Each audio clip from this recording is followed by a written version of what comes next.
Vamos lá, galera, questão 3 de matemática da Unifor 2024.2. Uma loja de eletrodomésticos em Fortaleza vende ventiladores com diâmetros de 30 centímetros, de 40 e de 50.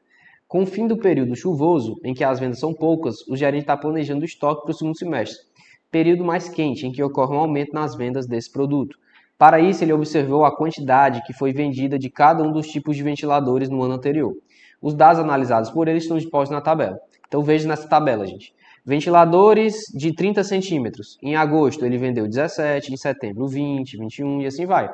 Os de 40 centímetros vendeu 9, depois vendeu 23 e assim sucessivamente. E aí ele dá essa tabela dos de 30, de 40 e de 50. Após a análise dos dados, o gerente pode concluir que as medianas das quantidades do de 30, do de 40 e do de 50 são.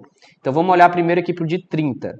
Os de 30 centímetros, que é justamente essa linha aqui da tabela, como é que você faz uma mediana? Primeiro de tudo, você tem que colocar isso no rol, ou seja, você tem que colocar em ordem esses dados.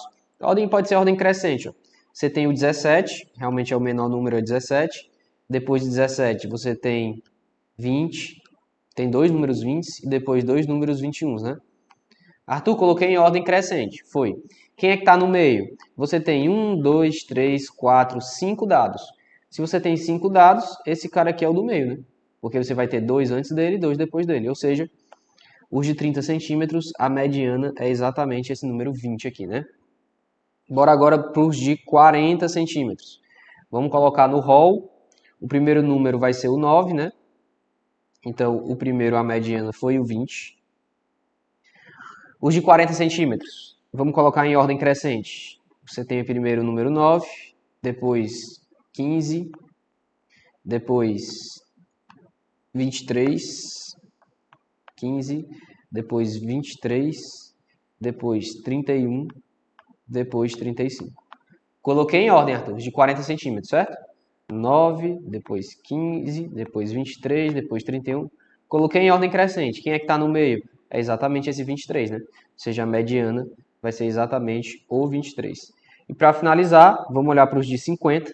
Em ordem, perceba que já está em ordem, você está vendo? Ó? 2, aí depois 7, 18, 18, 26. Já está em ordem. Quem é o cara que está no meio? 2 para cá, 2 para lá. Quem está no meio é esse 18. Então a mediana aqui é exatamente esse 18. Então nós temos 20, 23 e 18. 20, 23 e 18. Gabarito item B para essa questão da Unifor. Beleza? E vamos para a próxima, meu povo.